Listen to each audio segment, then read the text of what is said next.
ओला दुष्काळ काय, या ठिकाणी जे काही नुकसान झालेलं आहे त्याकरता जेवढ्या पद्धतीची मदत आपल्या नियमांमध्ये आहे ती सगळी मदत आम्ही त्या ठिकाणी देऊ. अशी युक्ती ही यापूर्वी कधी पाहिली होती आणि ही अशी युक्ती साधारणतः ज्या जिल्ह्यामध्ये नेहमी कमी पाऊस असतो त्या जिल्ह्यामध्ये ही अतिवृष्टी आहे. त्याच्यामध्ये सोलापूर असेल, लातूर असेल, धाराशिव असेल, जालना असेल, औरंगाबाद, नांदेड, परभणी हे जिल्हे असतील ते अलीकडचे अगदी नगरमधलं सुद्धा दक्षिण नगर आणि हे सगळे भाग. आणि याच संदर्भातल्या चर्चेत आपल्यासोबत सहभागी होत आहेत राष्ट्रवादी काँग्रेसचे आमदार अमोल मिटकरी, शिवसेना उद्धव ठाकरे पक्षाचे आमदार ओमराजे निंबाळकर थोड्याच वेळात येतील, माजी खासदार आणि भाजपाचे नेते पाशा पटेल आपल्यासोबत असतील आणि शेतकरी नेते रविकांत तुपकरही चर्चेत सहभागी होत आहेत. अमोल मिटकरी यांच्याकडे जाऊया. मिटकरजी, सुरुवातीला तुमच्याकडे येण्याचं कारण म्हणजे राज्याचं अर्थ खातं तुमच्या पक्षाकडे आहे, कृषी खातं तुमच्या पक्षाकडे आहे, मदत आणि पुनर्वसन खातं तुमच्या पक्षाकडे आहे. आत्ता सध्या जे संकट आहे तुमच्या पक्षाचा रोल हा सगळ्यात मोठा आणि महत्त्वाचा आहे. कधी मुहूर्त येणार कर्जमाफीचा? अजितदादा जे म्हणाले होते योग्य वेळी आम्ही करू, ती योग्य वेळ अजूनही वाटत नाहीये का? आज खऱ्या माझा आवाज येतोय ना नम्रताजी? हो, बोला बोला. हा, खऱ्या अर्थानं कालपासून मराठवाड्यामध्ये विशेषतः भूम, परंडा, परभणी, जालना या भागामध्ये जी अतिवृष्टी सदृश्य परिस्थिती निर्माण झाली. मी या चॅनलवर ओमराजे निंबाळकर साहेब आहेत त्यांचं मनापासून अभिनंदन करतो की त्यांनी धाडसानी एका म्हाताऱ्या आजीला आणि एक तिच्या नातीला त्या ठिकाणी सोडवताना आपण सर्वांनी पाहिलं. म्हणजे अक्षरशः एकीकडे नवरात्राचा उत्सव सुरू असताना काल तुळजापूरच्या घटस्थापनेच्या मुहूर्तावर सुद्धा प्रचंड मोठ्या प्रमाणात तुळजापूर परिसरात पण पाऊस होता. आता तुम्ही म्हणता ती गोष्ट खरी आहे की अर्थ खाते दादांकडे आहे, कृषी मंत्री दत्तामामा भरणे पक्षाचे आहेत आणि मदत पुनर्वसन मंत्री स्वतः मकरंद आबा हे तीनही आज कॅबिनेटची बैठक झाली. त्या कॅबिनेटच्या बैठकीमध्ये स्वतः मुख्यमंत्री आणि उपमुख्यमंत्री अजितदादांनी उद्याचे सगळे कार्यक्रम अजितदादांनी रद्द केले आणि पूर परिस्थितीचा सगळा आता ती जबाबदारी सरकार म्हणून अर्थातच प्रत्येकाची आहे. ते पूर परिस्थितीचा आढावा घ्यायला चाललेत. पण माझं एक शेतकरी म्हणून तुमच्या चॅनलवर सांगणं आहे की कर्जमाफीच्या संदर्भात अजितदादांनी मागे जे स्टेटमेंट केलं आपण आता बोललात ते जे होतं त्या स्टेटमेंटवर आम्ही आजही ठाम आहोत. योग्य वेळी सरकार कर्जमाफी करेल. आता तुमचा दुसरा प्रश्न असा होता की ती योग्य वेळ कधी येणार. मला असं वाटते की ही योग्य वेळ आहे. कारण 3 दिवसांपूर्वी स्वतः दत्ता मामा भरणे आमच्या कृषी विद्यापीठात शिवार फेरीला भेट द्यायला आले असताना त्यांना पत्रकारांनी प्रश्न विचारल्यानंतर दिवाळीच्या पूर्वीच आम्ही कर्जमाफी करण्यासंदर्भात विचार करतोय असं त्यांचं स्टेटमेंट होतं. म्हणजे एकंदरीत आज मराठवाड्यातली परिस्थिती जशी आहे तशीच किंवा थोडी कमी असेल पण तशी सदृश्य परिस्थिती विदर्भात सुद्धा आहे. मी स्वतः सोयाबीन उत्पादक शेतकरी आहे. आज सोयाबीनला एकरी 2 क्विंटल पण उत्पन्न होईल की नाही अशी परिस्थिती आहे. बळीराजा खचलेला आहे, दिवाळसण तोंडावर आहे. त्यामुळे सरकार सकारात्मक दृष्टीने विचार करून लवकरात लवकर कर्जमाफी करेल याबद्दल कोणाच्याही मनात शंका नाही. सरकार खंबीरपणे महाराष्ट्राच्या शेतकऱ्यांच्या पाठीशी आहे. मिटकरजी, याच्यामध्ये प्रश्न तुम्हाला असा विचारला जातो यावेळेला कारण असं होत आहे की अतिवृष्टी काय ही आत्ता या पावसाळ्यामध्ये ही आत्ता पहिल्यांदा झालेली नाहीये, ही तर परतीच्या पावसाची आहे. पण पाऊस आला तोच एवढा वाजत गाजत आलेला होता की शेतकऱ्याला त्यांनी रडकुंडीला आणलं. मेच्या मध्यात आपण बघितलेलं होतं. त्यानंतर जूनमध्ये झाली, जुलैमध्ये झाली, ऑगस्टमध्ये झाली. वारंवार ही अतिवृष्टी होतीये, वारंवार पिकांचं नुकसान होतंय, वारंवार शेतकरी बिचारा गुडघ्यावरती येतोय, चिखलामध्ये रडत बसण्याशिवाय त्या शेतकऱ्याच्या हातात काय नाहीये. आणि सरकार काय करतं तर किती एकरचे नुकसान झालंय बघा, त्याचा पंचनामा करा आणि तात्पुरती नुकसान भरपाई द्या. मुळापर्यंतचं सोल्युशन कुठे आहे म्हणून आम्ही योग्य वेळेचा प्रश्न विचारतोय. नाही, मी तुमच्या मताशी पूर्णपणे सहमत आहे. ज्यावेळेस पंचनामे होतात त्यावेळेस तहसीलदार, प्रांत अधिकारी किंवा मंडळाचे अधिकारी, तलाठी हे पंचनामा करतात. मात्र ती मदत मुबलक आहे का तर अर्थातच मुबलक मदत नाही. हेक्टरी 5,000 रुपये किंवा हेक्टरी 10,000 रुपये ही मदत म्हणजे अगदी तुटपुंजी मदत आहे. त्यामध्ये शेतकऱ्याचं नुकसान भरून निघत नाही. काल पशुधन जे वाहून गेलं, म्हणजे इतक्या मोठ्या प्रमाणात पाऊस मराठवाड्यांनी पहिल्यांदा पाहिला. आता स्वतः पवार साहेब पण त्याबाबत बोलत होते.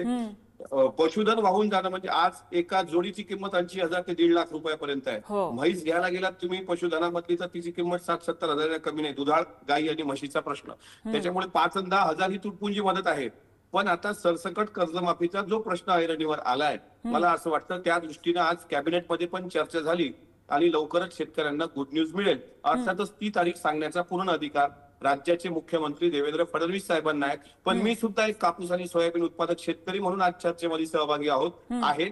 मी काही सरकारमधला प्रतिनिधी आहे का, तर 100% आहे. पण मी कापूस उत्पादक आणि सोयाबीन उत्पादक शेतकरी म्हणून मला पण त्या अपेक्षा आहे की शेतकऱ्याच्या कर्जमाफीच्या संदर्भामध्ये सरकारने निर्णय घ्यावा. आजही देवगिरीवर बैठक आहे आणि बैठकीमध्ये सुद्धा सर्व आमदारांकडून हाच प्रश्न आज आदरणीय अजितदादांना विचारला जाईल आणि अजितदादा त्यावर काय सकारात्मक उत्तर देतात ते तुम्हाला रात्री आम्ही तारीख जर ठरली असेल आजच्या कॅबिनेटमध्ये तर सांगू. पण सध्या तरी शेतकऱ्याला दिलासा देणं खूप महत्वाचं आहे. बळीराजा अगदी अगदी दिलासा या क्षणाला त्या शेतकऱ्याला मिळालाच हवाय. आपण सगळेच जण त्यांच्या पाठीशी खंबीरपणे उभं राहणं गरजेचं आहे. बाकीचे आपल्या चर्चेत येतातच आहेत. तोपर्यंत तुम्ही आता शेतकरी, तुम्ही स्वतः आहात, शेतकऱ्याच्या दृष्टीतून ह्या सगळ्याकडे बघताना आता या क्षणाला मदत महत्वाची आहे की कर्जमाफीने बऱ्यापैकी प्रश्न सुटेल असं वाटतं? एका शेतकऱ्याच्या नजरेतून बघताना तुम्ही प्लीज पक्षाचे कार्यकर्ते किंवा प्रतिनिधी म्हणून इथे उत्तर तुमच्याकडनं अपेक्षित नाहीये मला.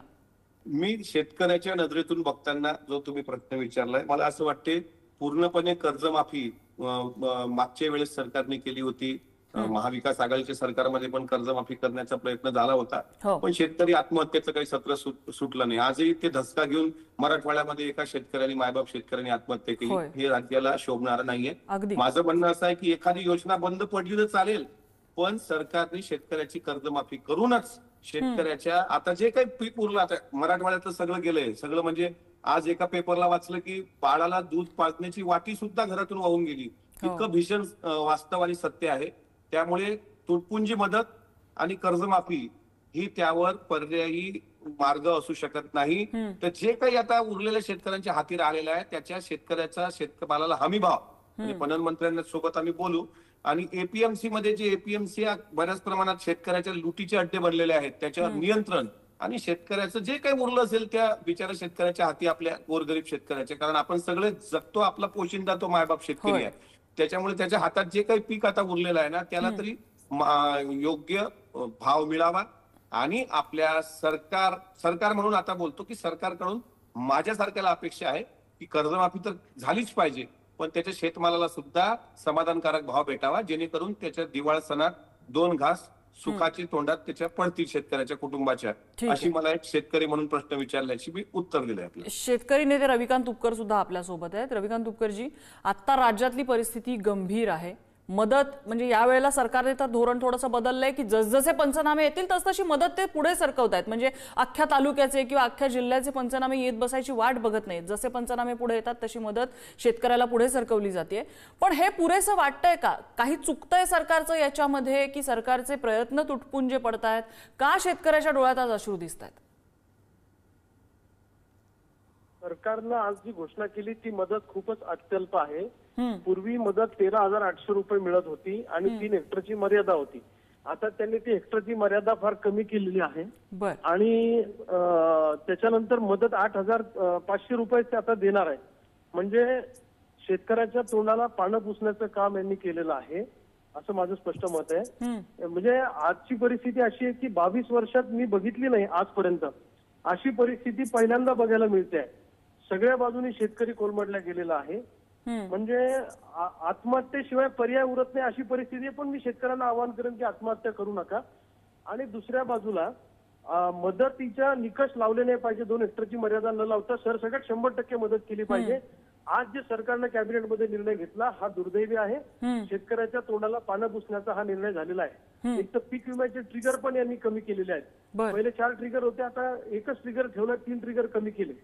त्यामुळे यावर्षी पीक विमा मिळणं पण फार दुरापास्त आहे शेतकऱ्यांना. म्हणजे पीक विम्याची अवस्था वाईट आहे. आणि सरकार हे राजा असतं. सरकारने संकटाच्या काळात राजाप्रमाणे मदत करायची असते. पण दुर्दैव असं आहे की यांना शेतकऱ्यांना मदत करण्यापेक्षा यांना निवडणुका जिंकण्यामध्ये सगळ्यांना जास्त इंटरेस्ट आहे. शेतकऱ्यांना गृहीत धरण्याचा प्रयत्न या ठिकाणी होतोय. असं मला पण स्पष्ट वाटतं. तुपकरजी प्रश्न असा आहे की हा अतिवृष्टी ह्या सीझन मधली पहिली नाहीये. 4-4, 5-5 वेळेपेक्षा जास्त शेतकरी ह्या पावसामध्ये भरडला गेलाय. सरकार मदत देऊन देऊन करणार तरी किती? सरकारच्या हाताला पण लिमिट असेल की नाही? तिजोरीवरती काही लिमिट असेल की नाही? मग काय डोनाल्ड ट्रम्प मदत करणार आहे का? जर हे सरकार मदत करणार नाही तर कोण करणार आहे? छत्रपती शिवाजी महाराजांच्या काळात दुष्काळ पडला तर महाराजांनी त्या ठिकाणी अवजारं दिले, शेतकऱ्यांना बैल दिले, बियाणं पुरवलं. छत्रपतींच्या नावाने सरकार सत्तेवर आलेलं आहे. छत्रपतींचं नाव घेऊन तुम्ही सरकार चालवता आणि तुम्ही मदत करणार नाही तर मग अमेरिका का जर्मनी मदत करणार आहे का इथे येऊन? विचारूया यांचंच आपण. काम आहे. सरकार नावाची यंत्रणा असते कशासाठी? सरकार नावाची यंत्रणा ही मदत करण्यासाठीच असते. आम्ही टॅक्स भरतो, आम्ही जीएसटी भरतो, त्याच्यातनं हे सगळं चालतं. यांचे पगार, आमदार खासदारांचे पगार चालतात. ते म्हणतात तिजोरीत पैसा नाही, आम्ही कुठून द्यायचे? आमदारांचे पगार थांबले का? आमच्या अमोल भाऊला विचारा त्यांचा पगार थांबला का म्हणून. विचारूया आपण. खासदारांचे पगार थांबले का? कलेक्टरचा पगार थांबला का? प्रधान सचिवाचा पगार थांबला का?